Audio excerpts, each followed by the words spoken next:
मैं अपनी बात करने से पहले आपसे ये बताना चाहूँगा कि हम लोग जो 22nd लॉ कमीशन को जो अपना नोट या रिस्पांस लिखकर भिजाए, उसमें 3 चीज़ें हैं।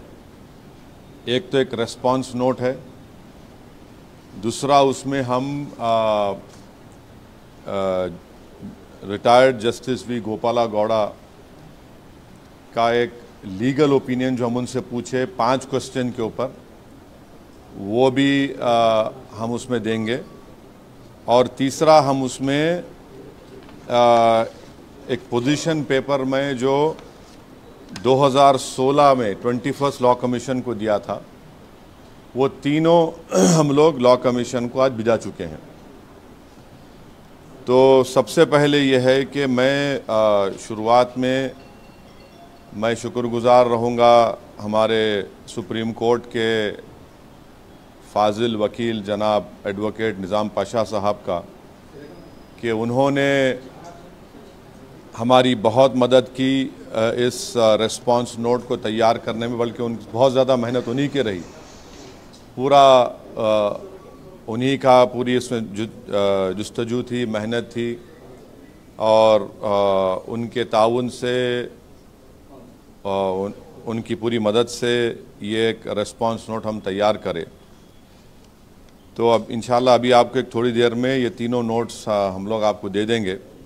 मेरी आपसे गुजारिश ये है कि मेरे को थोड़ा टाइम दीजिए आपको पढ़ के सुनाने के लिए, वरना अगर आप शॉर्ट में चाह रहे तो मैं दे देता हूँ ये आप लोगों को, क्योंकि मैं ये चाह रहा हूँ क्या 3 नहीं 3 पॉइंट नहीं है, वो ऐसा नहीं है आशीष। देखिए, ये 2 मिनट बाइट नहीं हो सकता, तो आप सुन लीजिए एक 10 मिनट के लिए मेरी बात को, और उसके बाद आप लोग जो भी सवाल करना है करिए।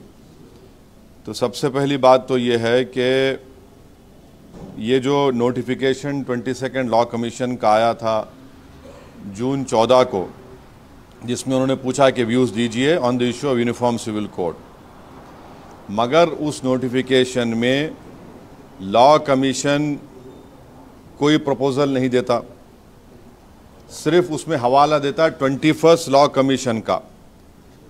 और 21st लॉ कमीशन जो consultation on paper on reforms of family law दिया था 31 अगस्त 2018 को, वही उसका हवाला दे रहे उन्होंने, और उसका जवाब हम दे चुके एज हमारी पार्टी तरफ से। तो ये सबसे बड़ी उसमें गलती है, और ये कोई कोइंसिडेंस नहीं है कि एग्जैक्टली 5 साल के बाद फिर से लॉ कमीशन ये एक्सरसाइज को अंडरटेक कर रहा है यूसीसी के बारे में।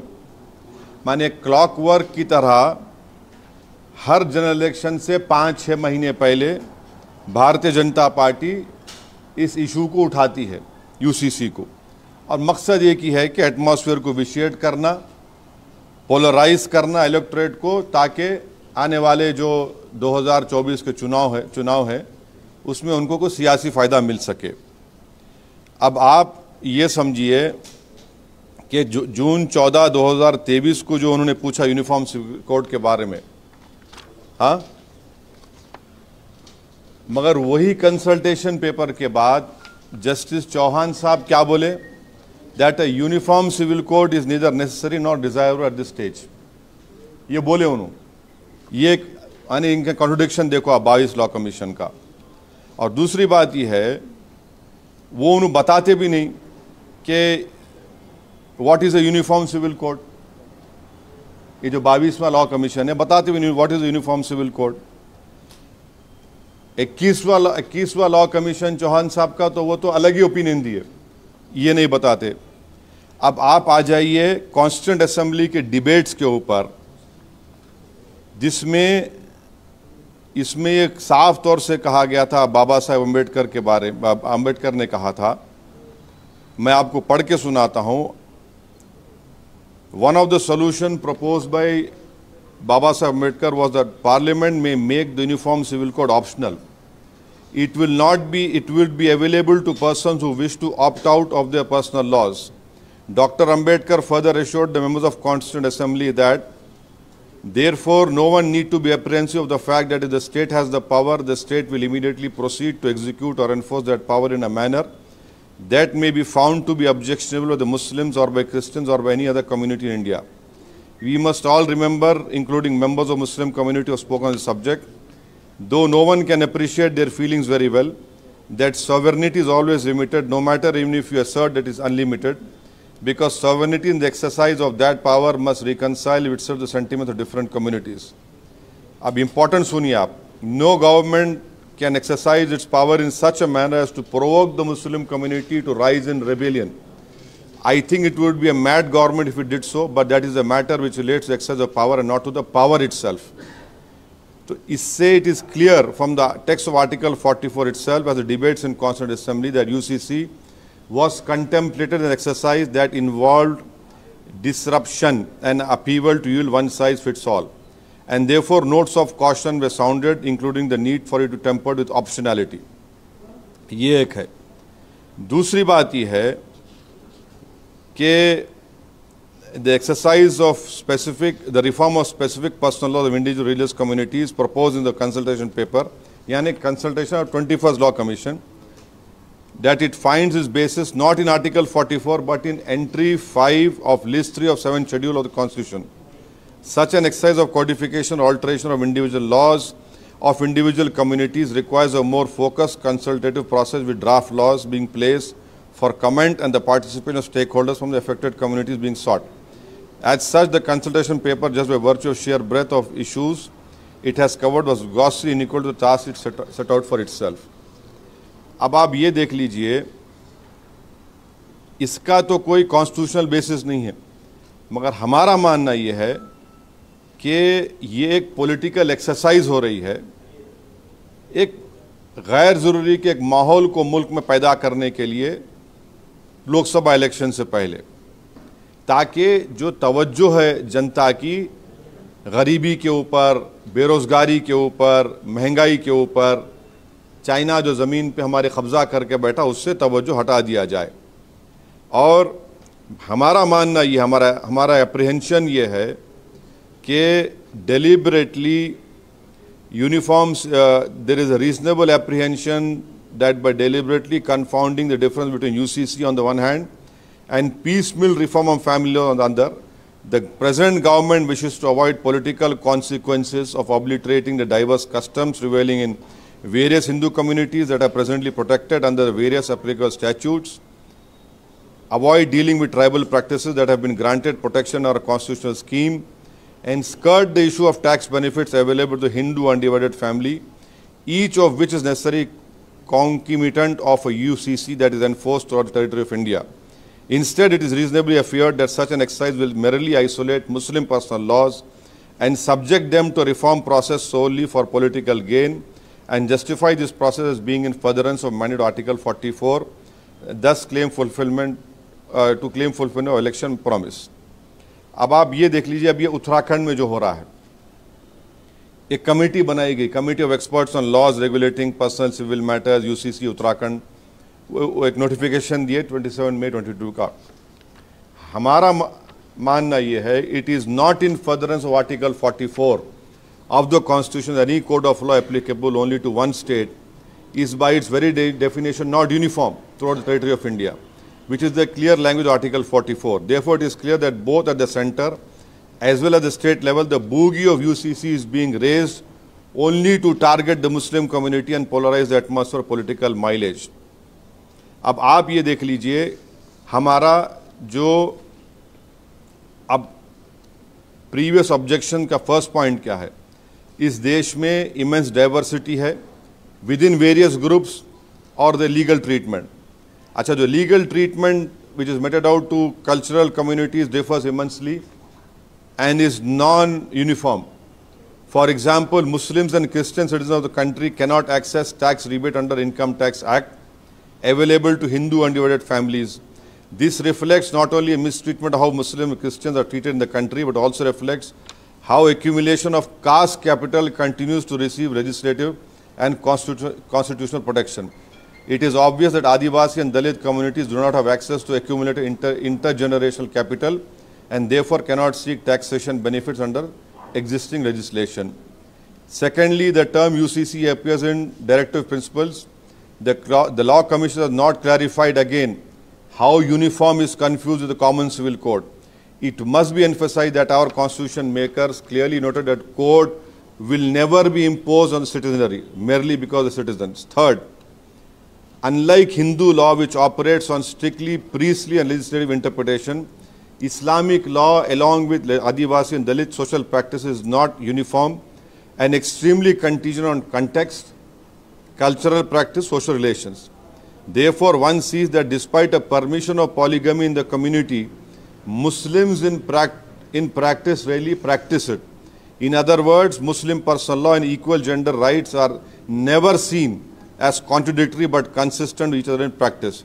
Fifthly, for codified Hindu law, family and social relations are extremely diverse within communities. For example, in Hindu Marriage Act under Section 2 recognize the rights of Adivasi communities to continue practicing their own customary law.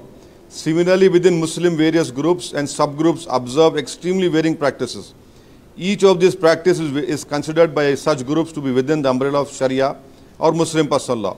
Such communities include sects such as Shia, Sunni, but also cultural groups such as Kachi Memons and Mapila Muslims, and schools of thought, Hanafi, Jafari, Salafi and other denominational schools of thought. Each of these groups' practices are influenced by each of these aspects. What are the aspects? And they cannot be classified into single monolith identity. The diversity of the country is too vast to be raised by single legislation of parliament. 6. Codification of personal law does not equate with equal rights. Besides the example, it must be noted that Hindu Marriage Act 1956 does not recognize that parties to marriage must exercise their consent. इस्लाम में कबूल है पूछते आपको, Hinduism में कबूल है नहीं पूछते, आपके रिचुअल्स जो मुकम्मल हो जाते शादी हो जाती. Number 1.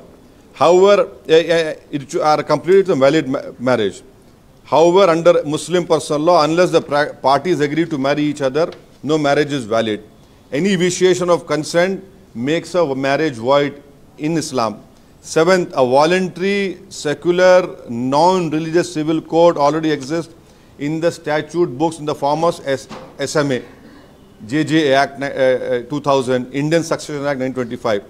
However, it is recommended a voluntary personal law system also be recognized. आप recognize करो इसको. Any community that seeks to preserve its distinct religious culture and social practices under Article 25 and 29 of the Constitution must have the legal avenue to do so. 8. The operation of Muslim personal law shows that it is far more progressive than positive statutory laws like Hindu Marriage Act. In awarding maintenance and ensuring social care of women, relevant studies show that women receive a significant better deal under Muslim personal law than under laws.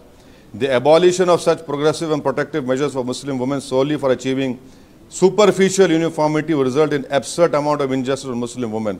Finally, the impact of abolishing personal and customary laws will not only be felt by Muslim communities in the country, but will also harm constitutional protection guaranteed to citizens of the country. These include constitutional protection to Nagaland, Mizoram under Article 371A, 371G. Furthermore, cultural rights of Adivasi groups under Schedule 6 Constitution are also violated by any common civil code. In addition to religious rights protected under Article 24 of the Constitution, the most significant violation will be Article 29 of the Constitution. अब आप आखिर में देख लीजिए कि the UCC debate is ingrained bias in favor of the religious morality of the majority community. ये पूरा UCC का जो डिबेट है religious majority of majority community को आप इंपोज करना चाह रहे सबके ऊपर. The starkest example of this is the law of divorce. इसका एग्जांपल दे रहा हूं आपको. जो consultation paper 21st law commission दिया था, consultation paper proposes that unilateral divorce by Muslim man should be penalized. The debate in public domain has vilified unilateral divorce, which in turn has prompted petition Supreme Court challenging talaq-e-ahsan, talaq-e-hasan. The two, अब दो ही बचे हुए हैं. The two remaining forms of unilateral divorce by Muslim man. हम ये क्यों बोल रहे? The underlying assumption debate has always been the process of divorce under Hindu Marriage Act 1956 is a superior method. यही तो बोल मेजॉरिटी जो मोरालिटी है. when one more or more of adultery, cruelty, desertion, unsoundness of mind or conversion or other faith has to be alleged and proved before a court in trial before divorce can be granted. Hindu marriage act में आपको बताना पड़ता है adultery, cruelty, desertion, unsoundness of mind, conversion to other faith, और उसको court में proof करना पड़ता है before divorce is granted. Similarly, grounds are seen in Divorce Act of 1869 of Christians. This applies to divorce between Christian and Special Marriage Act that is usually cited as a shining example of egalitarian uniform law. अब आप इस्लाम में क्या है देख लो आप. इस्लाम में ये है कि पहले तो आप हिंदुइज्म में हम बता दिए आपको कि for cause divorce is intrinsically linked to the religious morality of Hinduism as practiced in many parts of northern India, under which marriage is sacrament that is meant for 7 lifetimes, as well as biblical idea of marriage as a vow before God to be together till death do us apart. In this understanding of marriage, a judge sitting as arbiter of societal morality must find the existence of grave intervening circumstances which most oftenly qualifies as sin or curse in religion before the marriage can be dissolved. This is in stark contrast to the Muslim personal law, under which the basis of divorce is the inability of spouses to live together or the choices of either of them to dissolve the marital tie and move on rather than determination of cause or arbitration of guilt. This is in consonance, ये जो मुस्लिम personal law में जो divorce की practice है, this is in consonance with our constitutional morality that has consistently moved in direction of being pro-choice. अब कौन सा example है वो? सुप्रीम कोर्ट का केस है शक्ति वाहिनी union of India 2018. Supreme Court said it has been sublimely borne in mind that when two adults consensually choose each other's life partners, it is manifestation of their choice which is recognized in Article 19 and 21 of the Constitution. Such a right has the sanction of constitutional law, and once that is recognized, the said right needs to be protected, and it cannot succumb to the conception of class honor or group thinking, which is conceived on some notion that remotely does not have any legitimacy. वही बात supreme court Sherfane जहां versus Ashokan केम 2018 में कहा. तो अब इसका objective prism क्या है? The right to choose not to be with one partner is just a corollary of this right to choose one partner. अगर मैं चूज कर रहा हूं तो उसको ये इख्तियार भी है not to be with his partner. Society opinions on the desirability of continuation of the marital relationship, even at the cost of personal happiness, cannot be allowed to stand in the way of right to choose of either party to the marriage.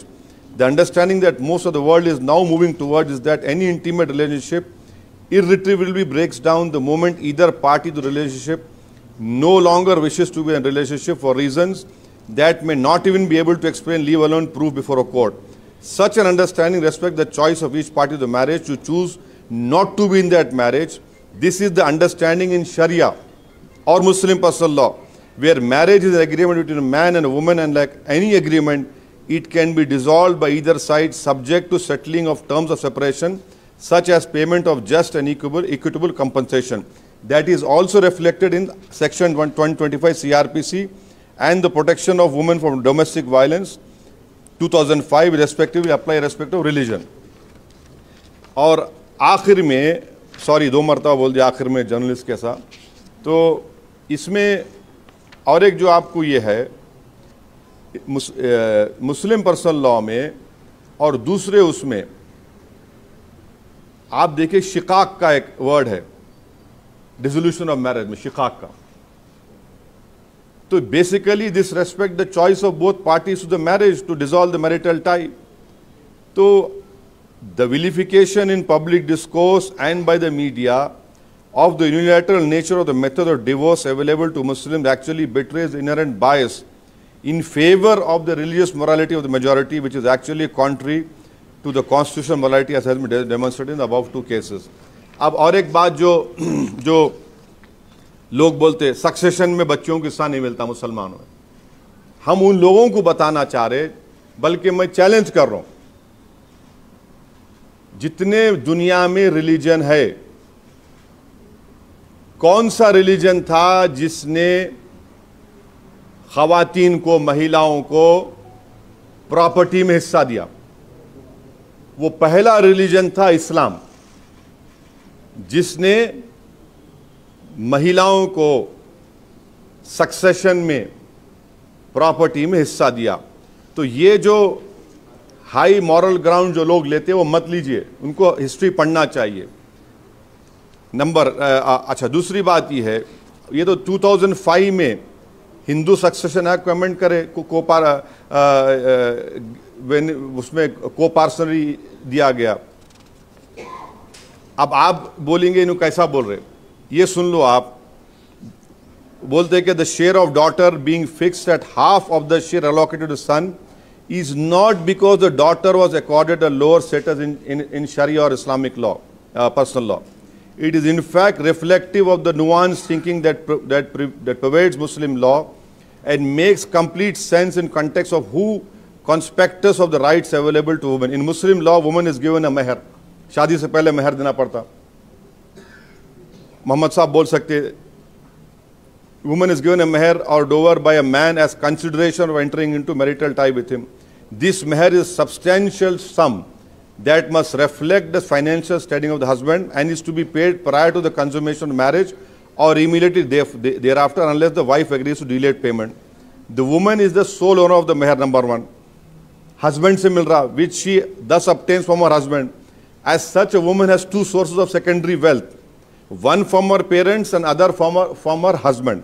As opposed to this, a man had only one source of secondary wealth. माने एक आदमी को inheritance from his parents and was required to incur the significant expenditure of having to pay his wife meher in order to get married. Therefore, equity demanded that shares of the son and daughter in inheritance be fixed accordingly so as to do justice to both. इस्लाम में husband के ऊपर जिम्मेदारी बीवी की है, बच्चों की है, उसके माँ बाप की है। बीवी अगर काम करती है, ऐसा कोई मुस्लिम जर्नलिस्ट है या लॉयर है, डॉक्टर है, उन्हों जो कमाते वो उनकी प्रॉपर्टी है, उसमें हस्बैंड का कोई शेयर नहीं है। ये बात आपको समझ, ये जो बार बार प्रोपेगेंडा करते ये झूठ है, ये सच्चाई है। अच्छा, अब जरा मैं जो बोल रहा हूं, जरा तकलीफ हो जाएंगी बहुत से जो लोग इस पे चिढ़ते ये सक्सेशन के ऊपर। This distribution appears to be inequitable when seen from prism of the Hindu understanding of distribution of property only because of perception bias. Women in Hindu society historically didn't get this right. वहाँ कन्यादान होता था, अभी भी होता। A part of family wealth had to be given as dowry to the husband as consideration for accepting the daughter. Number one, इसको कोई deny नहीं कर सकता। This dowry was given to the husband family and such did not add to the woman's individual wealth that she controlled. अगर आप dowry दे रहे तो बच्ची को नहीं मिल रहा, वो तो दूल्हे मियाँ को मिल रहा। यहां पे क्या हो रहा, दूल्हे मियाँ उल्टा दे रहे। In this model, the man has two sources of secondary wealth, one from his in-laws and other by of inheritance from his parents, while the woman has only one by of inheritance from her parents. In this context, fixing equal shares of the son and daughter in the inheritance may appear to be more equitable. However, even this appearance of equity is misleading. Despite the Dowry Prohibition Act 1961, the practice of dowry continues unabated in India. Each family exceeds its means in giving dowry to the husband family in marriage, both because it is seen as a reflection of status as well as because otherwise it may become ground for harassment of the daughter. After having transferred a considerable portion of their wealth in terms of money, jewelry and movable property to the husband family, to give an equal portion of inheritance to the daughters grossly skews the balance in favor of daughter and makes the distribution inequitable. The immediate consequence of this is that each family must then look to recoup this lost family wealth by demanding it from the family their son marries into, which makes dowry a self-perpetuating social evil. Once again, our constitution has taught us equality does not mean distribution of equal shares to all, but involves a more nuanced understanding of differences and allocating shares that are equitable on a more holistic view of how different individuals are differently placed. Therefore, Muslim law of succession is in fact more equitable given the complete paradigm of personal law that it sits within. And if we don't ask the majority to abandon their customary laws in favor of this more equitable system, we should at least demand and expect that Muslim law be spared the majority's clamor for uniformity. Conclusion में हमारे note में ये है, we urge the Honorable Commission to not to allow itself to be made a tool for political propaganda simply on account of the approaching election and drop this enterprise. However, if this Honorable Commission wishes to proceed with exercise, it must do so with seriousness and meaningful way, explaining what it means by Uniform Civil Code and placing a concrete proposal for public comment, giving adequate time for stakeholders to respond. Our country comprises of communities that are diverse and far removed. Adivasis of Madhya Pradesh, Bodos of Assam, Madigas of Andhra Pradesh, Telangana, Siddhi Muslims, Kachi Memons, Gujar Bakrawals of J&K. Our constitution gives each of them right to conserve their way of life and recognize their personal laws and customs. I would urge this Honorable Commission to recognize this legislating away personal laws to follow such unclear goal of uniformity will mean that it will undo the gains made under 73 years of working of our Constitution, where each of these personal laws have been refined by constitutional courts. Before concluding, I would reiterate that any attempt to creating a mandatory UCC today will go against Article 19, 25 and 29 of the Constitution of India and undermine the intent and purpose of founders of Article 44 itself. अब justice V Gopala Gowda साहब को हम 4 question पूछे। Number 1 query था, time बचाने के लिए मैं आपको आप खुद पढ़ लो वो 4 क्वेरीज क्या थे। एक था, what is the scope of article 44 of constitution of India and whether the parliament in exercise legislative power under relevant entry number 5 of concurrent list of 7th schedule of the Constitution can bring reforms of personal laws be justified though the said article has a specific limit ambit. तो ऐसे ही हम लोग second question query पूछे थे, whether codifying certain aspects of personal laws of certain communities on the basis of proposed law commission consultation paper and concern of Article 44 and the same are violation of fundamental rights guaranteed under Article 25 and 29. Third हमारा query था, whether codifying personal laws under the guise of Article 44 would not impact the pluralism within these minority groups, religious groups such as Sikhs, Buddhists and Jains, who are governed by provision in Hindu law. Fourth, whether Uniform Civil Code as contemplated under Article 44 of the Constitution of India would not adversely impact the legal status of Hindu undivided family as provided in Hindu law. Fifth, whether the statutory enactment of Uniform Civil Code by Uttarakhand state in exercise of legislative power would not be contrary to Article 44 of the Constitution of India as it has jurisdiction throughout the territory of India. तो ये पहले last question जो है ना, आप उसको पहले ले लेते हैं, जो उत्तराखंड का आजकल बहुत वो चल रहा है। Honourable justice V Gopala Gowda retired साहब क्या बोल रहे, can a state make a law, state माने state government, make a law on UCC?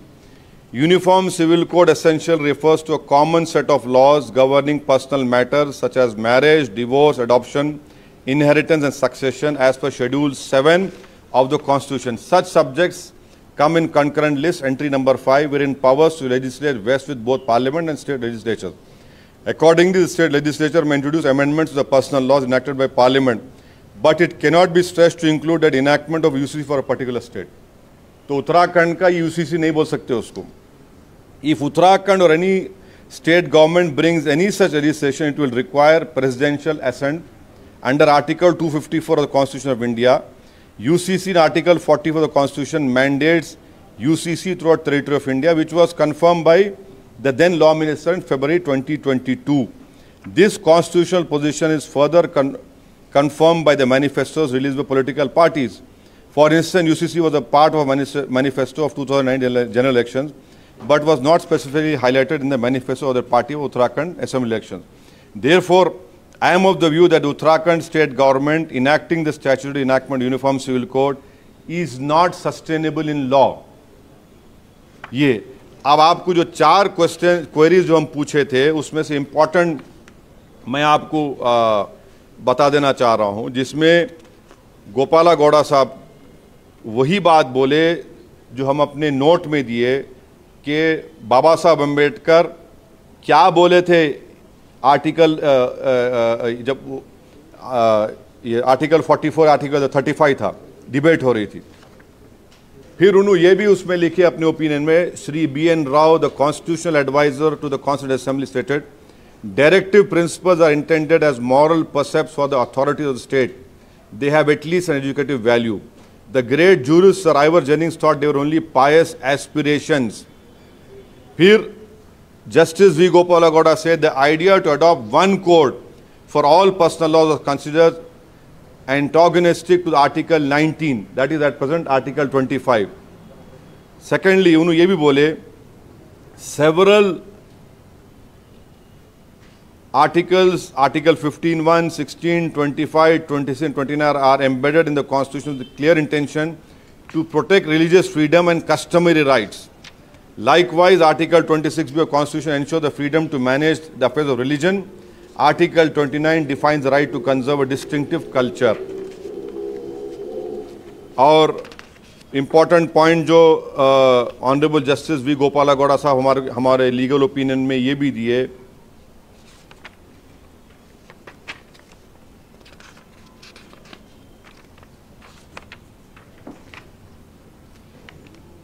judgments का हवाला देके वो ये बोले, perusing this judgment, it is obvious that the court has absolutely no idea. ये एक जज लिख रहा है. Perusing these judgments, it is obvious that the court has absolutely no idea what a UCC looks like and what such a court should do. In each case, it has been offered as a panacea for a particular issue with which the court was faced, as though the only problem with India's personal law is not their misogyny or obsolescence, but the lack of uniformity. The court in all these cases cling to Constitutional Directive Article 44 as it were a clear articulation of the idea what UCC is. फिर justice गोपालागौड़ा साहब 371A, 371G का हवाला दिए, नागालैंड, मिजोरम का, और फिर अपने opinion में जस्टिस ऑनरेबल गोपालागौड़ा साहब ये भी दिए लिखे हैं, इवन द हिंदू कोड, मैं इसको छोड़ रहा हूँ, बहुत चीज़ें आप पढ़ सकते बाद में, even the Hindu code which sought to create uniform law governing all Hindus is not uniform. Even the Hindu code which sought to create a uniform law governing all Hindus is not uniform in some of the most fundamental aspects of family law. The validity of marriage is linked to the customs and ceremonies of the particular community. The inheritance rights of the members of family is different for communities in Kerala and Tamil Nadu. Who is capable of being adopted also depends on the custom and usage. The Hindu Minority and Guardianship Act 1956 does not automatically apply to members of scheduled tribes. The claim that since Hindus, अब जो claim करते ये UCC होना बोल के, the claim that since Hindus are governed by uniform law, why not everyone else falls flat? Why not everyone else जो बोलते, it falls flat at the very first step. The law is not uniform for all Hindus in the first place. While no doubt the Hindu code makes several aspects of Hindu personal law uniform, it leaves custom and local practice undisturbed in several aspects. अब BJP के UCC बोलते है ना, गोवा में है. Even the much touted example UCC, the Portuguese Civil Procedure Act 1939, applicable to all communities in Goa, इसमें भी exception है. क्या exception है? It has different rules for Catholics, different rules for other communities, and it even recognizes bigamy for Hindus. अगर कोई Hindu lady को 25 और 30 साल के दौरान बेटा नहीं हुआ तो उनके हस्बैंड सेकंड शादी कर सकते गोवा में, ये उसमें है. If UCC, Justice V. Gowda साहब लिख रहे, if UCC is really about uniformity, it will remove the requirement of religious ceremonies for the validity of marriages, abolish the concept of co-parcenary property, and remove all distinctions between converts and non-converts over the inheritance property. देखो आप remove distinction between converts. Hindu marriage law में divorce का ground है कि अगर के husband and wife convert हो गए, वो डिवोर्स का ग्राउंड है, डिवोर्स का ग्राउंड है वो भी. If uniformity in all respects is not desirable, then that is an acknowledgement of the folly of promoting UCC without understanding the specifics of what it entails. If the goal is to address inequities in personal law of different religions, such inequities must be addressed on their own terms instead of demanding adherence to UCC. Whether it is the courts, the Constituent Assembly, or even those who are proposing the UCC as a panacea to gender inequality in laws or national integrity, no one seems to have a clear conception of what a court would actually look like. तो ये हमारा note justice V Gopala Gowda, honourable justice V Gopala Gowda साहब का legal opinion, और हम जो position paper दिए थे 2018 में 21st लॉ कमीशन को, वो सब ये बता रहा है कि यूसीसी की इस देश को जरूरत नहीं है। और अगर आपको मेरी बात का यकीन नहीं है तो जस्टिस BS चौहान जो 21st लॉ कमीशन में क्या बोले थे वो भी सुन लो आप, वरना आप लोग ब्रेकिंग न्यूज बोल के ओवैसी को सूली पे चढ़ा देंगे। Cultural diversity cannot be compromise to the extent that our urge for uniformity in itself becomes a reason for threat to the territorial integrity of the nation. इतना बड़ा स्टेटमेंट जस्टिस BS चौहान दिए थे, ये है चीज है। तो आपको इंशाल्लाह अभी आपको हमारे लोग वो ये पूरे नोट्स जो हमारा रिप्लाई है लॉ कमीशन को आपको दे देंगे, आप लोग आराम से पढ़िए उसको। और मुझे यकीन है कि आपके पढ़ने के बाद आपके जहन में कोई सवाल पैदा नहीं होंगे। सर, ये डाइवर्सिटी की बात आप कर रहे हैं। नहीं, मैं आप अगर पढ़ने के बाद, अभी तो पूछ लो आप, मैं बैठा जरूर हूँ, पढ़ने के बाद अगर आप पूरे इखलास के साथ उसको पढ़ेंगे, पूरी सिंसियरिटी के साथ आप पढ़ेंगे तो आप पोजीशन समझेंगे हमारा, आप पोजीशन समझेंगे। देखिए, जब आप मेरे को देखते ना, आप मेरे को देखते तो मैं आपके साथ क्यों बन जाऊं, आप मेरे साथ क्यों बन जाएंगे? आप मेरे को देखो, हाँ भाई मैं हूं, मैं एक इंडियन मुस्लिम हूं, एक आदिवासी है। आप कैसा अपना ओपिनियन आदिवासी पे डालेंगे, एक मुस्लिम पे डालेंगे? अच्छा, मुसलमानों में शिया भी है, उनका जाफरी स्कूल ऑफ थॉट है, मुसलमानों में हनफी है, शाफाई है। यूनिफॉर्म सिविल कोड की आप बात कर रहे, अभी मिताक्षरा स्कूल ऑफ थॉट है, उसमें ज्यादातर वो उसमें दया भागा लेके आएंगे क्या आप लोग? बोलो हमारे को। मिडिल ग्राउंड क्यों नहीं देखते? नहीं, मिडिल ग्राउंड देखिए। क्योंकि डाइवर्सिटी है। आपका सवाल क्या है? डाइवर्सिटी है, सही बात है, लेकिन आपका सवाल बोलो मेरे को आप। नहीं, आप ओपिनियन, आपका सवाल बोलो। यूनिफॉर्मिटी क्यों नहीं देखते? आपके सजेशंस में यूनिफॉर्मिटी क्यों नहीं देखते? अच्छा सुनिए, सब रिलीजन एक आप बोल दिए ना, सुनो इसका सवाल ये है ना, स्पेशल मैरिज एक्ट है, यूनिफॉर्मिटी नहीं आ रही उसमें। अरे स्पेशल मैरिज एक्ट है, जुवेनाइल जस्टिस एक्ट है, इंडियन सक्सेशन एक्ट है, आप ले लो, उसको इस्तेमाल करो ना, क्यों नहीं कर रहे? स्पेशल मैरिज एक्ट में भी आप सक्सेशन में एग्जेम्पशन दे दिए, उसमें मुसलमान नहीं आते। अब उसमें एक्सेप्शन दे दिए, आदिवासी अप्लाई नहीं होता। स्पेशल मैरिज एक्ट है, अब यूनिफॉर्मिटी के आप बोल रहे। जुवेनाइल जस्टिस एक्ट है, इंडियन सक्सेशन एक्ट है आपका, नहीं इस्तेमाल करो ना आप। तो सभी को एक कॉमन ग्राउंड में लाना। नहीं, सबको देखिए, सबके लिए है वो स्पेशल। नहीं, कैसा लेके आएंगे आप, बोलो आप सजेशन नहीं। अरे आप देखिए, लॉ कमीशन तो कुछ सामने रख रहा ही नहीं। 21st लॉ कमीशन जो वर्किंग पेपर रखा था, उसके बाद उन्होंने खुद बोल दिए, the cultural diversity cannot be compromise to the extent that our urge for uniformity itself becomes a reason for a threat to the territorial integrity of the nation. आप यूनिफॉर्म की बात कर रहे, जस्टिस BS चौहान अपनी report में बोल रहे कि uniformity itself becomes a reason for a threat to the territorial integrity of the nation. हाँ, गोवा की बात कर रहे थे, हम बात कर रहे थे, आपने कहा कि पोर्चुगीज लॉ की और 25 से 30 साल महिलाओं के अगर हाँ, इस तरीके के जब लॉ है जिसमें दिख रहा है कि साफ तौर पर कि यहाँ गलतियां हैं, तो या फिर उसको सुधारने की जरूरत है। अगर अच्छा, राइट्स की बात करते अच्छा, हैं, महिलाओं के लिए भी राहत की बात करते हैं, तो फिर क्यों ऐसे कानून को क्यों आप? अरे आप बीजेपी से सवाल करिए ना, ये बीजेपी की सरकार गोवा में है। एक मिनट सुनिए, देखिए, बीजेपी का CM बोल दो, चलो हम निकाल देते पोर्चुगीज एक्ट, चलो निकालो ना भाई। आप सत्ता में आप है, मैं नहीं हूं, पावर में आप है। आप गोवा में खड़े रह के आज बोल दो हम निकाल देते, बोलिए गोवा में आप खड़े रह के नागालैंड में जाके बोलो, नागालैंड में आज भी CRPC अप्लाई नहीं होता, नागालैंड में बोलो आप, चलो। अच्छा, वो भी नहीं करते ना, आप चलिए आदिलाबाद में हमारे जो गोंड ट्राइब्स है उनको बोलो हम लाएंगे, हिम्मत है तो बोलो। प्राइम मिनिस्टर मोदी आके बोलना गोंड ट्राइब्स में खड़े रह के हम UCC लेके आएंगे। अच्छा वो नहीं कर सकते, सुनिए सुनिए, वो नहीं कर सकते, मध्य प्रदेश में कर दो आप, तब तो चुनाव है, मध्य प्रदेश के ट्राइबल्स को बोल दो आप। चलो एक मिनट, आ रहा हूं प्यारे, आ रहा हूं, नहीं छोड़ने वाला हूं मैं, सुनो तो सही, आप मुकम्मल करने दो। आप मध्य प्रदेश में नहीं बोलेंगे, राजस्थान में नहीं बोलेंगे, हाँ अच्छा झारखंड, एक सुनो, ठहरो माजरा, ठहरो सर, मेरी बात तो सुनो आप, मेरी बात तो सुनो। झारखंड में हमारे दोस्त आते, छोटा नागपुर टेनेंसी एक्ट निकाल सकते हैं आप, 1908 निकालिए, छोटा नागपुर टेनेंसी एक्ट जो ट्राइबल्स के जमीन की हिफाजत करता, आप निकाल दो। संताल प्रगनस टेनेंसी एक्ट है झारखंड के संताल ट्राइब के लिए, निकाल दो आप। चलो बोलो झारखंड जाके, अभी आप बोलिए ना, आप क्यों नहीं बोलते?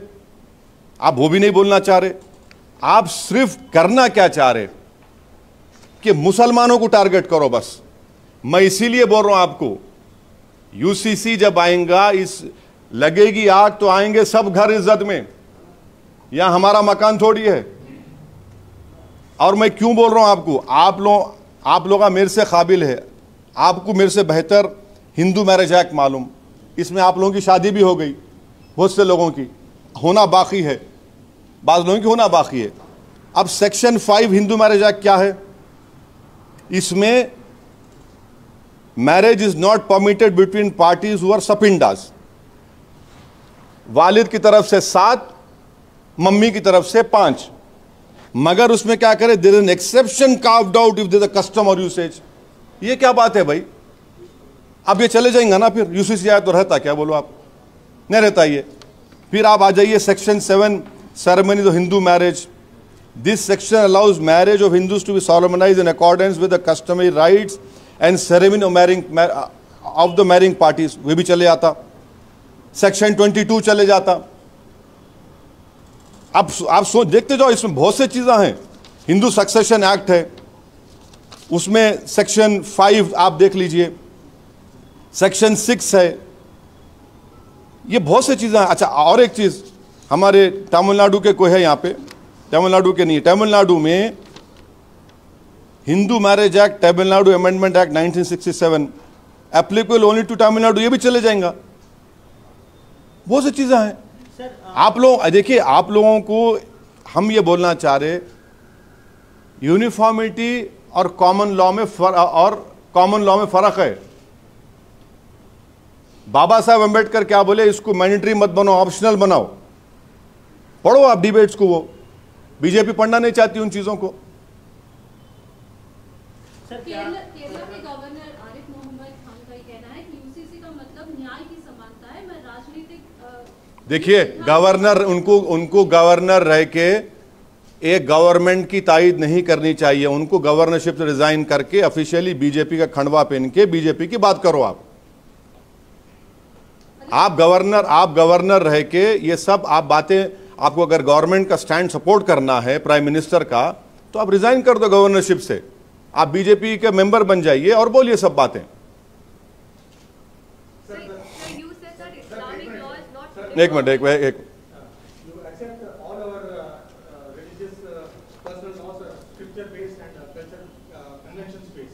I don't know.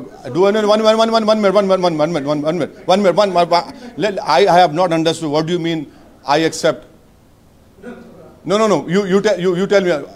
What do you rephrase that question? Please rephrase that question. Don't make me accept which I don't accept. Okay. एक मिनट उनको मैं बोल। When we are talking about a secular democratic party, country, with population 55% of Indian population is below 30 years. So सारी युवा वो चाहती है कि उनके social attitudes and social aspirations, international and global practices से मुताबिक रहो, irrespective of religion, class, caste and gender. So what is your question? You are making a point. We are who are you addressing the issues of the youth? Number one. Baby producing country, sir. We are a baby producing country with 55% population. Okay, right. Now, no, I understood. You are talking about a demographic dividend which India has, number one, right? Yes. I want to ask this government, what have they done? If 50% of population at the age of 28, how many jobs have they given? What have they done? In last 9 years, what have they done? And this demographic dividend will not last forever. It will last till 2040 only. No other country in the world has a demographic dividend. And how do you take forward this demographic dividend and turning it into India into superpower is by you giving them jobs. And do you know that in the government of India data says, which came out recently, that in 2020-2021, 180,000 Muslims are missing from higher education. Who's responsible for that? Please tell me. Various states, and the only state where the rate has not dropped is Telangana. What has this government done? You have stopped the fellowship of Maulana Azad to minorities, which includes Muslims in that. You have restricted pre-matric scholarship. Every empirical data says that the dropout happens at the primary level. You have stopped giving scholarship. And thirdly, country like Singapore and Israel, their law accepts Muslim personal law. For Israeli Muslim citizens, Muslim personal law is there. In Singapore, Muslim personal law is there. This argument of a Prime Minister or BJP, do Qanun. I happened to study in England, fortunately. And I have a degree to show. Wherein in Scotland has a different CRPC, England has a different criminal procedure. US, every state has different laws. Our country has different laws. Different laws are there every state का हर जगह पर है. UP में तो अब आया ना anticipatory bell का, पहले तो था भी नहीं वो. So it is the responsibility of the government to look at this demographic dividend. But why do you want to finish off this pluralism? That is my concern. नहीं एक मिनट इसको बोल. Sir, with regards to any religion, it's not perfect. And you've said that, I may have missed a word here, but Islamic law is not uniform, context-based and culture-based, and you've used another word that I've missed. What I want to ask you is... Just hold on. You see, in Islam, you have Shias who follow the Jafri school of thought. Imam Jafar as-Sadiq radiyallahu ta'ala anhu. You have Hanafis, which are majority in India. Then you have Shafais. The Kachi Memons have also their own customary practices are there. This is what I meant. There is so much of pluralism in this. And it is there. Sir, just adding on. Yeah. With regards to polygamy and issues of succession, in issues of succession, you've given a detail. First come to polygamy. That is more interesting to me. Sir, I'm just Because I am happy only with one. If a successor of a deceased is male, they don't have any issues, the property goes to him. But Property goes to? So if the deceased person has 2 daughters, then the daughter's property is divided between uncles and other families also. Under Sharia law. Okay. And what about in Hindu law? Sir, my question... No. What about Hindu? Hold on. See, what about Hindu law? What about Hindu law? बोलो Hindu law का भी तो बोलो. देखिए madam, देखिए आप मैं आपको बोल रहा हूँ, what about Hindu law? Hindu law में क्या है बोलो आप? सुप्रीम कोर्ट का एक केस है उसमें. नहीं सुने no, that you are deliberately missing one point. I am not attributing motives to you. You are protected under customs as a Hindu to do what you want to do. That is what I am saying. आपको protection है custom का. मैं ये बोल रहा हूं कि मैं आपको 1-2 दिन में एक चार्ट बना के आप सबको देता हूं कि मुस्लिम महिलाओं को कितने प्रॉपर्टी के शेयर्स मिलते. सबसे ज्यादा शेयर मिलता मुस्लिम महिलाओं को. 10 जगहों से मिलता. 10 जगहों से मिलता. ये आप एक एग्जाम्पल दे रहे. अरे उसका क्या वजह है आपको बता रहा हूं मैं. उसकी वजह क्या आपको बता दूंगा मैं. 10 मैं अनफॉर्चुनेटली मैं देर हो गई मेरे को रात में. मैं आपको कल ही देता हूं मना कि आज शाम तक देता हूं. आप देख लो, देख के फिर आप क्योंकि आपके सर्वे में आप करे वो सब चीज़ें हो. नहीं ठीक है, नहीं ठीक. वो आपको 10 जगहों से मुस्लिम महिलाओं को प्रॉपर्टी का शेयर मिलता. उसमें है चीजें ये. केरला में हाल ही में couple they converted to a different Hinduism, in fact, to secure the future of their daughters fathers, otherwise the property will go to the brothers now or the sisters. Do you think that, and it's not just, my question is not just pertaining to Islam, even with Hindus or any kind of religion, there are these aspects which are controversial. Don't you think a uniform civil code will address those concerns?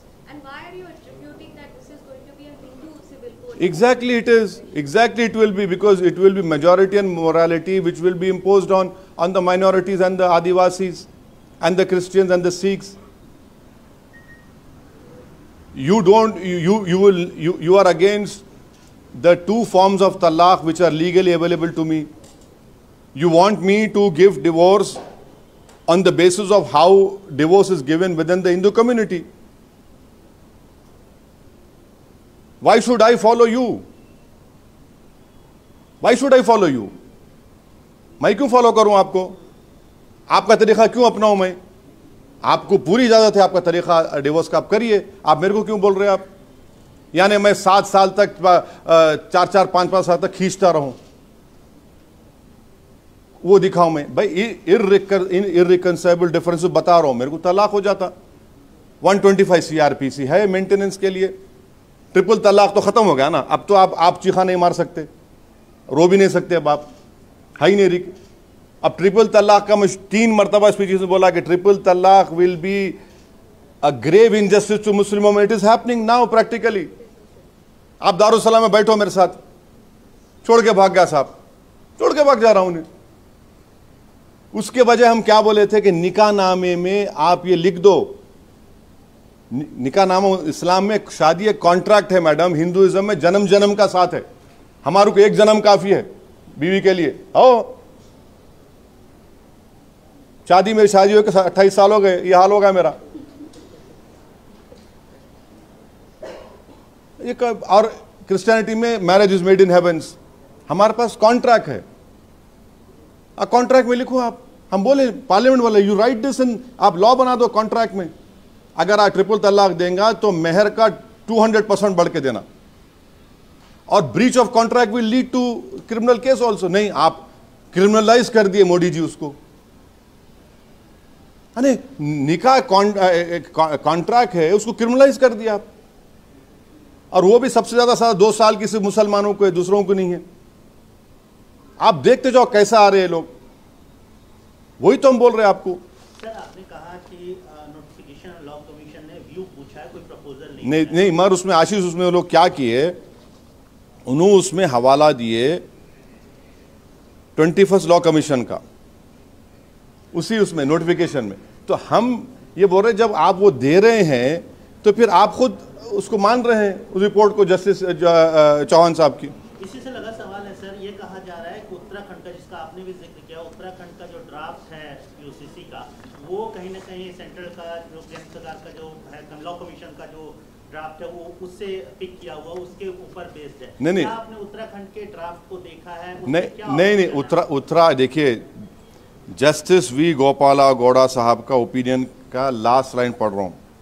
Therefore, I am of the view that the Uttarakhand state government enacting the statutory enactment of UCC is not sustainable in law. आप UCC नहीं बना रहे उत्तराखंड में, आप सिर्फ personal laws को जो concurrent list में उसको अमेंड कर रहे हैं आप। अच्छा, दूसरा सवाल था आपका पॉलीगेमी का, आंसर नहीं दिया मैं आपको रिक्वेस्ट करूंगा, टाइम्स ऑफ इंडिया अखबार है जुलाई 28, 2022 का, आप पढ़ो उसको। उसमें क्या लिखा हुआ है कि पॉलीगमी 1.9 मुस्लिम्स में है, 1.3 हिंदूज में है, 6% का फर्क है, दूसरे कम्युनिटी 1.6 है। अब यहां पर एक बात मैं आपको बताना चाह रहा हूं, इस्लाम में और नॉन मुस्लिम्स में सेकंड वाइफ है तो सेकंड वाइफ नहीं मानते उसको मिस्ट्रेस बोलते। इस्लाम में सेकंड वाइफ है और उसको राइट टू मेंटेनेंस मिलता, अलग घर मिलता। दूसरे आपसे सेकंड वाइफ रख रहे, उन्होंने आपके वाइफ नहीं है, उन्हें मिस्ट्रेस है। तीसरी बात, अभी सुप्रीम कोर्ट ये डिसाइड करने वाला है कि शादी मर्द में हो सकती है, औरत में हो सकती है। क्या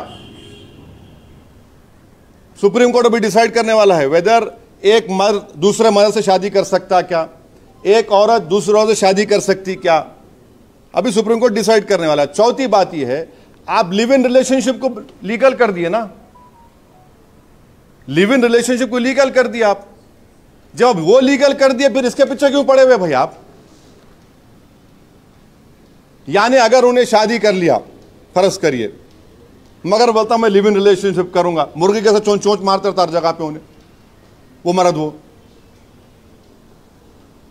भाई शादी कर लिए ना, लिव इन रिलेशनशिप में हूं मैं, आप अलाउ कर दिए, आप अलाउ कर दिए उसको। ये तो आप लीगली, आपको व्यू पॉइंट बोल रहा हूं मैं, आप पॉलीगमी बोलते। नॉर्थ ईस्ट में पॉलीएंड्री है, सुप्रीम कोर्ट में केस भी है। क्या पॉलीएंड्री क्या है? एक औरत 4-4, 3-3 मर्द से शादी करती। यह है कल्चर का हिस्सा है उनके। आप ऐसा शॉक मत हो जाइए, ये उनके कल्चर का हिस्सा है, पॉलीएंड्री है उसमें। अब टीवी पे बैठने वाले मुसलमान 4 शादियां, अरे क्या पॉलीएंड्री के बारे में बोलो, ये है, ये हिस्सा है, ये भारत का कल्चर है, ये ट्राइब्स का कल्चर है ये। और नॉर्थ ईस्ट में आप प्रॉपर्टी का बोले, आप ये बात क्यों नहीं पूछते मेरे से? नॉर्थ ईस्ट में एक ट्राइब में सबसे छोटी बेटी को बाप की पूरी जायदाद मिलती। अब क्या हुआ बोलिए उसका? सबसे छोटी बेटी को डिफरेंट। यही तो भारत की खूबसूरती है। आज इंडिया में ट्राइबल्स की आबादी 2011 में 9 करोड़ बताए थे, अब कम से कम 11.5 करोड़ की आबादी है। आप करना क्या चाह रहे हैं इस देश में? करना क्या चाह रहे हैं बीजेपी इस देश में? नहीं, कैसा लाएंगे आप? उनको एक ऑब्सेशन है, 1 नेशन 1 इलेक्शन, 1 नेशन 1 टैक्स। अब तो मोदी जी बोल दिए 1 नेशन 1 फर्टिलाइजर। अब क्या बात है, 1 फर्टिलाइजर हो सकता है क्या पूरे इंडिया में? अच्छा, और एक चीज आप लोगों को बता रहा हूं, आप कानून बना दिए ना, अब आप ये बताइए कि 9 मिलियन गर्ल्स आर मिसिंग 2000 से 2019 तक। 9 million girls are missing in India from 2000 2019। हम फीमेल इन्फेंटिसाइड का कानून बना दिए। 86% उसमें किसके है बोलो आप? किसके? मुसलमानों के है क्या? बोलिए ना। हम जो यूसीसी की बात करते, जो महिलाओं की मोहब्बत की बात करते, बोलो फिर। ये 9 मिलियन यानी करीब उत्तराखंड की आबादी हो जाती, मिसिंग है। देख लिए बच्ची है, निकाल दो पेट से। सर आपने अभी एक डेलीगेशन, हाँ, आसाम के चीफ मिनिस्टर अगर बिल इंट्रोड्यूस करेंगे तो उन्होंने आसाम के ट्राइबल पे लागू करेंगे। आसाम के चीफ मिनिस्टर जो जितने ट्राइबल्स हैं आसाम में उन पे लागू करेंगे। पॉलीएंड्री को निकाल देंगे उन्होंने। देखिए उनका क्या, देखिए वो लोग सिर्फ एक आंख से देख रहे बस, और उस आंख में क्या हेट्रेड भरी हुई मुसलमानों के वास्ते, उस आंख में हेट्रेड भरी मुसलमानों के वास्ते। आप आसाम के ट्राइब्स पे लागू करेंगे क्या लॉ? बताओ आप आसाम के बोडोस पे लागू करेंगे क्या कानून? वो हमारे को बताओ भाई आप। नहीं, अरे आप बोलिए ना। आप सिर्फ मुसलमान को दिखा रहे, आप बोलिए पूरे आसाम में बोडोस पे लागू होगा, जितने गारोज है, ट्राइब्स है, उन पे सब पे लागू होगा। बोलो आप, हम बोलना, बोलिए आप। एक मणिपुर में, मणिपुर जल रहा, प्राइम मिनिस्टर नाम नहीं ले सकते उसका। 300 चर्चेस को जला दिए वहां पर मणिपुर में।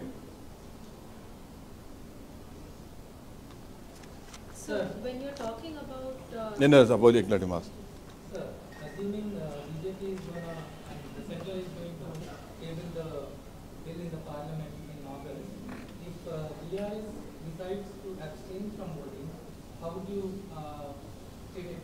You see, I cannot answer for any other political party.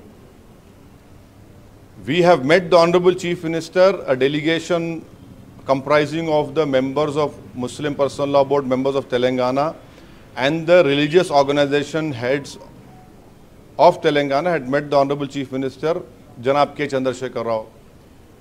He categorically told us, and subsequently the CM has issued a press notification also, which you have carried, wherein the Chief Minister had told this delegation that we will oppose the Uniform Civil Code. I don't know what strategy they will adopt. I cannot speak for what strategy TRS party will adopt, but I hope and I have faith in what the Chief Minister has told us, that they will oppose the UCC. Sir, related question. Go ahead. One last. Irrespective of religion, India is following a common criminal law. So people ask why can't a common civil code be implemented? No, you don't follow common criminal law. No, you don't. You don't. I'm sorry, sir. You are being misinformed. The state government has various amendments to CRPC. No. How can that be common? Many amendments are there to CRPC. State governments have made amendments to CRPC. One amendment which might be there in one state might not be there in another state. So how can it call? No. How can you call it common? IPC is common. No, sir. You cannot run criminal procedure only based on IPC. You have to have CRPC also, na? It's only procedure. No. See, that is what I'm saying. You use this argument of procedure, and you use this argument as a Hindu to protect your customs in every law. What is this? You have to understand that procedure and everything, when it comes together, you implement the CRP, you implement the criminal law. CRPC amendment आप हर जगह कर रहे, आप कर रहे नहीं कर रहे? रिलेटेड क्वेश्चन सर, उन्होंने बीआरएस का जिक्र किया। कांग्रेस ने अभी तक यूसीसी पे अपना रुख साफ नहीं किया। इनके नेता का कहना है कि पहले सरकार के ड्राफ्ट को देखेंगे, उसके बाद तय करेंगे पार्टी का रुख क्या है। कांग्रेस एक मेजर अपोजिशन पार्टी है, वो इस पर इसका स्टैंड जो है क्लियर नहीं है, इसको कैसे देखते हैं? अब क्लियर नहीं है तो फिर अच्छा पैगाम दे रहे आप देश को कि आप क्लियर नहीं है। आप क्लियर नहीं है, अच्छा पैगाम दे रहे आप पूरे आदिवासियों को, क्रिश्चियंस को, जैन्स को, बुद्धिस्ट को, मुस्लिम्स को अच्छा पैगाम दे रहे हैं। हम क्लियर नहीं है भाई, हम खुद कंफ्यूजन में हैं। ऑल्सो सर, अपोजिशन यूनिटी की मीटिंग हो रही है क्या? अब उस पे आशीष पे बात होनी चाहिए। अपोजिशन देखिए अपोजिशन यूनिटी की मीटिंग पे मेरे को मत बोलिए, क्योंकि मैं अनटचेबल हूँ उन लोगों के लिए। अब वो लोग बात करेंगे नहीं करेंगे ये उनके ऊपर मुनस्सिर है, मगर हम बताना ये चाह रहे कि हमारे लिए ये एक इशू है। आप तमाम को अपना अपना स्टैंड क्लियर करने की ज़रूरत है। ये ऐसा नहीं होता कि running with hare and hunting with hounds नहीं कर सकते आप। बस मैं बैठा आराम से, एक के बाद एक आने रही पूछो आप आर्टिकल 44 की जिक्र करें sir, which is a directive principle of state policy and UCC is included in that. Are you seeking amendment of that?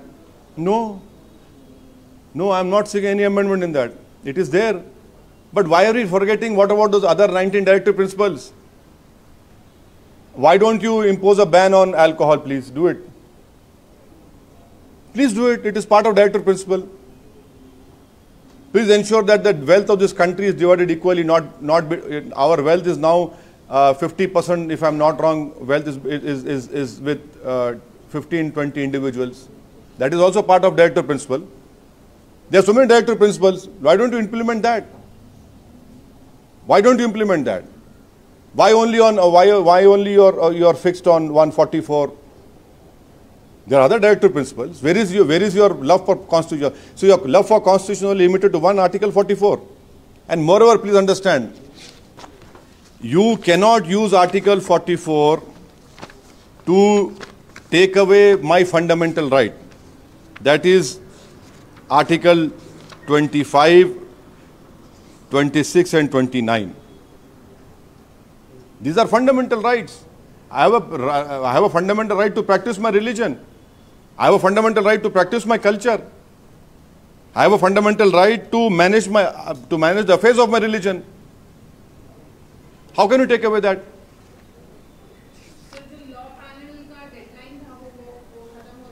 आज खत्म होगा, 14 को आखिरी तारीख है। हाँ, क्या ये नहीं एम नहीं है उसका एम क्या है? आप बोलता हूं आपको, they have solicited views and ideas from public on the issue of UCC. खत्म, उतना ही है। अब उसमें अनेरी आप समझिए इस बात को जो 14 जून को they have asked solicited views and ideas on issue UCC, उसमें क्या बोल रहे? They the notification of law commission, सुनिए आप, does not put forth any proposal for comment but merely refers back to the prior notification of 21st Law Commission, including particular consultation paper on reforms of August 31, 2018. उसका तो हम response दे दिए, कुछ भी नहीं है उसमें। आप दो खाली तो दे रहे, आप बना के देना था हमारे को, ये है ये है, ये कुछ भी नहीं है। So when you talk about the Hindu marriage, हाँ? when you talk about Hindu marriage act or several other acts, हाँ। do you believe, bringing about UCC will bring about a loophole yet again for the minorities, for the the service of the minorities? Now, Anand Marriage Act amendment was made in 2012, which amended the Anand Marriage Act of 1909. This amendment was introduced and as special and specific act to register marriage for Sikhs only. If UCC comes, this will go away. This act specifically recognizes Anand Karaj, the ritual of Sikhs, and allows for registration of marriages under the said act. चले जाएंगे वो. That is why the Shurumani Gurdwara Parbandhak Committee, I am thankful to them that they opposed UCC. Delhi Chief Minister initially supported, but his own Chief Minister of Punjab said no, no, no. जो पंजाब के शाही इमाम हैं, उन्होंने कहा कि इस पर बेमतलब का जो है इस पर बात हो रही है, अभी तक तो ड्राफ्ट ही नहीं बना है, इस पर क्यों इतना? नहीं, शाही इमाम साहब काबिल आदमी है, वो अपनी बात कर सकेंगे, उनको एक नाकाबिल आदमी को क्यों चाहिए राय? अभी ड्राफ्ट ही नहीं आया। अरे भाई मैडम, उनकी राय है, उनकी राय है, हम रेस्पेक्ट करते, उन काबिल आदमी है, बहुत काबिल आदमी है, वो अपनी राय रख सकते हैं, वो उसमें क्या है?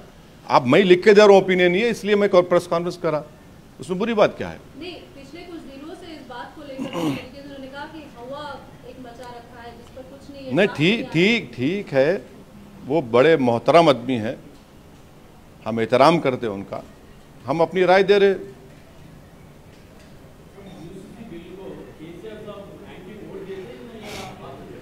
हाँ, मैं क्या हूँ अभी? मेरा मेरा मेरा मेरा आइडेंटिटी क्या है अभी यहाँ पे? नहीं, आप सुनो, आप सुनिए, मैं ऑल इंडिया मजलिस इत्तेहादुल मुस्लिमीन का एक जिम्मेदार हूँ, MP हूँ, मैं अपनी पार्टी की बात कर सकता हूँ। KCR साहब मुस्लिम डेलीगेशन को ये एश्योरेंस दिए हैं कि वो UCC की मुखालिफत करेंगे, और उन्होंने ये बोले कि हम इस मीटिंग की इम्पोर्टेंस की वजह से, वो बोले कि मैं अपने दोनों पार्टी के लीडर्स जो राज्यसभा लोकसभा उनको बुला लिया, मैं केशवराव साहब को और हमारे नामा नागेश्वरराव साहब को, उन्होंने बुला के बिठाए और बोले कि देखो भाई क्या करना है। थर्डली KCR ये भी बोले कि मैं लाइक माइंडेड पार्टी से भी बात करूंगा, और KCR साहब आप बोल रहे हो बाहर नहीं निकली बात, उन्होंने बोले आपके दोस्त को भी बात करो आप, तो मैं हो साहब जगन मेरा दोस्त है, मैं जगन से भी बात करता हूँ, ऐसे बोले आपके जाके मिलता हूँ मैं, मेरे को बोले खाना लंच को असद भाई लंच करके बात करेंगे, मैं बहुत दिन से बोल रहे हूँ, अनफॉर्चुनेटली उनकी मसरूफियत मेरी मसरूफियत की वजह से नहीं जा सक रहा हूँ, बट मैं हमारे उनके पार्टी के MP मिथुन रेड्डी साहब से बात किया, मैं उनको कन्वे किया, मैं मिथुन रेड्डी साहब के सर आप प्लीज़ आपके लीडर को बोलो आप, उन्होंने बोले बिल्कुल ओवैसी साहब हम हमारे लीडर को बोलेंगे। तो ये मीटिंग में ये हुआ। अब आप लोग इतना why are you jumping the gun, मैंने क्यों आप लोग इतना पर वो हो जा रहे हो, क्या करते हो उस दिन?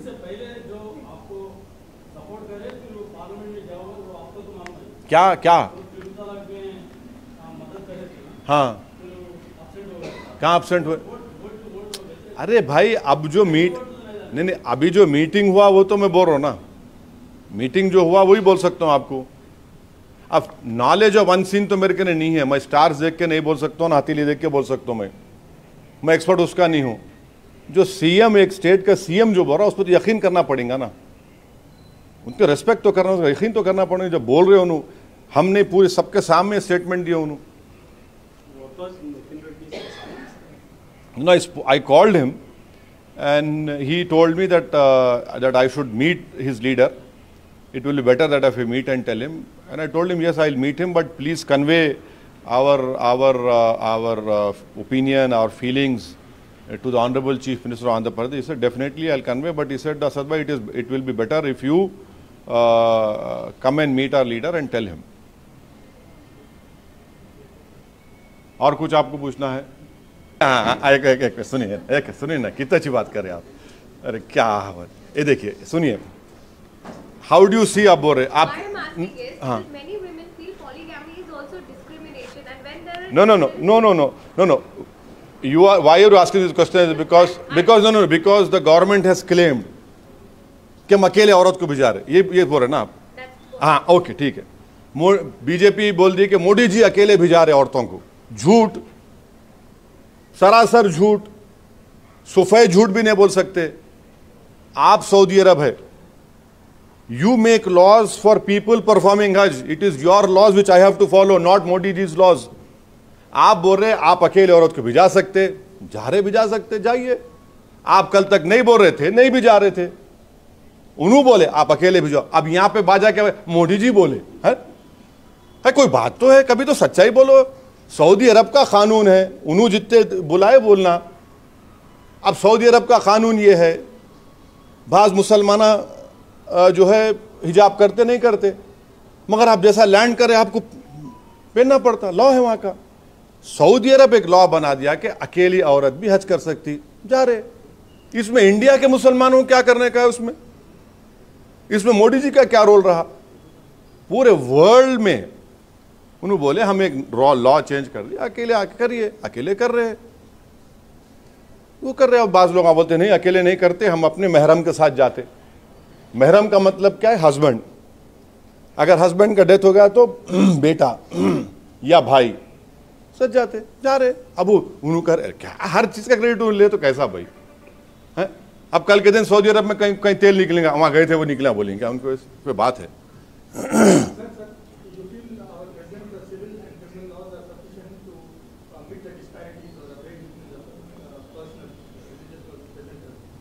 Our civil and criminal laws are come again, sir. I didn't hear. Are they sufficient to address the aberrations or disparities in the present plural system of? See, to answer your question, I have given you an example of how we have a law against child marriage, but 86% of child marriages happen in non-Muslim communities. We have a law. We have a law against female infanticide, but I have given you a figure of 2000 from 2019. 9 million girls are missing. We have a law. One must understand that you have again made a law on criminalizing triple talaq. Laws cannot bring societal reform. What we require is reform within the society. You have laws against beating someone.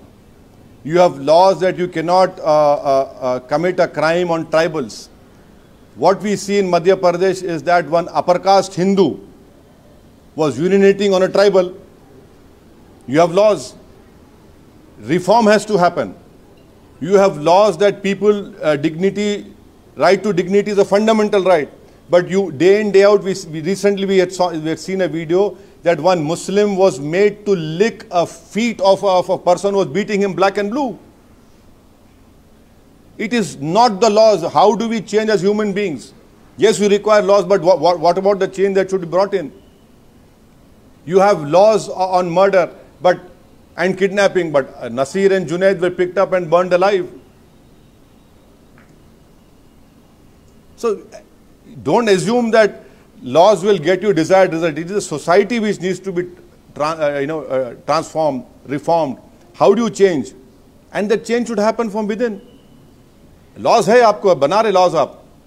अच्छा, laws के implementation में क्या हो रहा बोलो आप. आप देखो कि लॉज है आपके पास. एक मुसलमान, कई केसेस है, 9 साल 10 साल जेल में रहते हो यूएपीए में, चाहे कांग्रेस गवर्नमेंट हो या बीजेपी करो, 10 साल के बाद बरी हो जाते. लॉज है. Who will give back that those 9 years, 10 years which a Muslim youth has lost? No one can give them back. No one even remembers. Even you don't remember as a media at the time of the offense. It is blown beyond proportion that this man did that. He is exonerated after 9 years. No one cares. He is not even a single. कहीं तो भी छोटा news item आता. Laws are there. The law should be implemented irrespective of what he is there or not there. You see, in lastly to answer your question, you have laws against every crime, but it is not implemented uniformity. Criminal laws are not implemented uniformly. They are implemented selectively against Muslims and Dalits. Uniformity उसमें लेके आओ ना, laws में आप नहीं लेके आते, आप कुछ नहीं लेके आते. अब हमारे पे जो गाड़ी पे गोली चलाए उनकी बेल हो गई, अपील गवर्नमेंट करना, अक्यूज करना. मेरे पे गोली चलाए, बेल मिल गई और उसकी अपील कौन करना? नहीं करना, मेरे को करना पड़ा सुप्रीम कोर्ट जाके. यही तो बोल रहा हूं, जो लॉज है उसका आप सेलेक्टिव इंप्लीमेंटेशन कर रहे, तो इसलिए सिर्फ 44 का इस्तेमाल क्यों कर रहे मुसलमानों को देखने. मगर आप ये नहीं समझ रहे कि मुसलमान नहीं है यहाँ पर, आप हमारे हिंदू भाइयों को भी तकलीफ होंगी, आदिवासी भाइयों को होंगी, ट्राइबल्स को होंगी, सबको होंगी. जो दयाबागा या मिताक्षर स्कूल ऑफ थॉट वाले हैं उनको भी परेशान होना पड़ेगा, सिखों को परेशान होना पड़ेगा.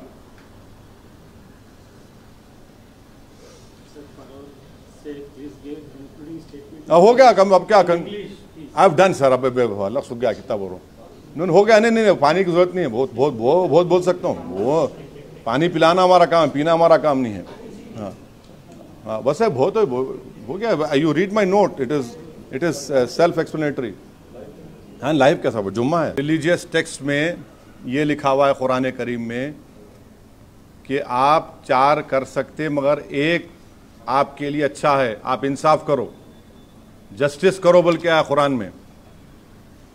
और जस्टिस करना बहुत मुश्किल है इंसान के लिए, बहुत मुश्किल है. और देयर इज अ हदीस, अगर कोई आदमी 2 बीवी शादी करता या और उसके अच्छा इक्वल बर्ताव नहीं करता तो स्ट्रिक्टेस्ट पनिशमेंट है on the day of judgement.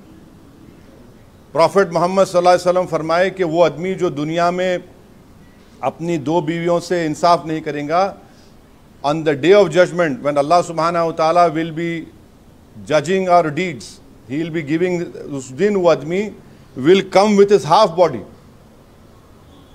वो अपने आधे धड़ से रेंगते हुए आएगा और लोग बोलेंगे वो आदमी है जो अपनी बीवी से इंसाफ नहीं करता था. स्ट्रिक्टेस्ट पनिशमेंट है. मगर एट द सेम टाइम अगर सेकंड मैरिज करते तो मुस्लिम पर्सनों में बीवी है, मैरिज है, उन्होंने वाइफ है, उन्होंने मिस्ट्रेस नहीं है, उनको इस सोसाइटी में इज्जत मिल रही कि ये औरत बीवी है. अब आप मेरे को बोलो कि किसी को बीवी बोलना अच्छा है या मिस्ट्रेस बोलना अच्छा है? मैरिज, हाँ वो तो रिकॉग्निशन है ही नहीं. अरे मैडम, मगर आपको मैं हवाला दे रहा हूं ना, हमारे हिंदू भाई में 1.3% में हिंदू सेकंड वाइफ है.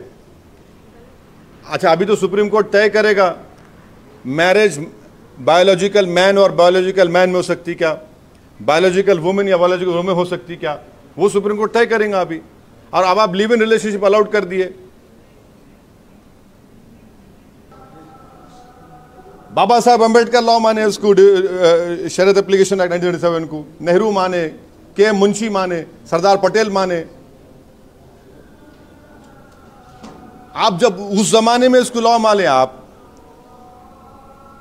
यानी अगर आप देखा जाए तो क्या नरेंद्र मोदी के मुंशी से बड़े हैं? नहीं है ना. वो लोग लॉ माने उसको. कॉन्स्टिट्यूंट असेंबली के जो हमारे फोर फादर्स तुनु माने उसको लॉ. आज आप बोल रहे नहीं उसको हम कुछ करेंगे. और प्राइम मिनिस्टर बोलते वो इस्लामिक कंट्री. अरे कहा मेरे क्या करने का है भाई, ये मोनार्की है, वो मोनार्की है, वो बादशाहत है वहां पे. वो कंट्री में ऐसा होगा, हाथ काटते क्या, चोरी का कानून हाथ काटते क्या आप? वो बात ही नहीं है ना.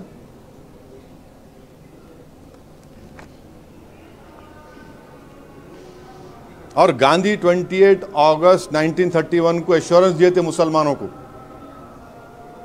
कि उनके पर्सनल लॉ में मदाखलत नहीं होंगी. कांग्रेस अक्टूबर 1937 को बोली थी ये बात, और नेहरू अप्रैल 6, 1937 को ये बात बोले थे. कांग्रेस पार्टी को याद रखना चाहिए चीजों को. मैं अपील नहीं कर रहा हूँ, खाली याद दिला रहा हूँ। बाज़ वक़्त सेलेक्टिव एमनीसिया हो जाता ना, तो याद दिला रहा हूँ खाली। Sir, apart from Jagan, have you reached out to anyone else? No, I have not reached out to Jagan in person. I had spoken to their Lok Sabha party leader, and he told me that it is better if I come and meet his leader, that is the CM of Andhra Pradesh, and I will definitely ask for a time and go and meet the Honorable Chief Minister of Andhra Pradesh. हाँ हाँ हाँ, घर तक पानी आया क्या? नहीं,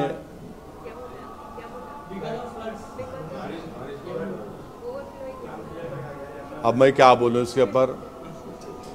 हमारे को चप्पलों से मार रहे, हमारे गाय के नाम पे काट दे रहे, आप मेरे को पूछ रहे घर में पानी आया नहीं आया, डुबा के मार दे रहे, बा पानी आया क्या नहीं आया पूछ रहे। आप क्या बोलना आपको भाई? दिल्ली आप रेगुलर जाते कई सालों से, तो पानी की हालत मालूम नहीं? अभी मेरे को तो नहीं मालूम नहीं क्या है, बुरा हाल है, मगर बहुत बुरा हाल है। बहुत उससे बुरा हाल तो हिमाचल में है। हिमाचल में बहुत बुरा हाल है, इतने लोग मरे वहाँ पर, बहुत अफसोस की बात है।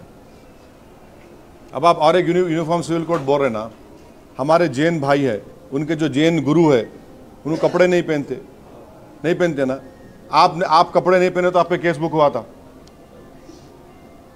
वो नहीं, उनका रिलीजियस बिलीफ है वो। और मैं ये बात कर रहा हूँ तो मैं कंडेम करता हूँ वो जो कर्नाटका में जैन महाराज को जो मारे, मर्डर जो है, कंडेम इट। मगर उनको प्रोटेक्शन दिए ना आप। अगर आम आदमी नहीं कपड़े पहना तो फौरन केस बुक हो जाता आप पे। मगर उनका बिलीफ है, उनको उसको एक्सेप्ट कर रहे, इज्जत दे रहे, एहतराम कर रहे उसका। यही तो भारत की खूबसूरती है।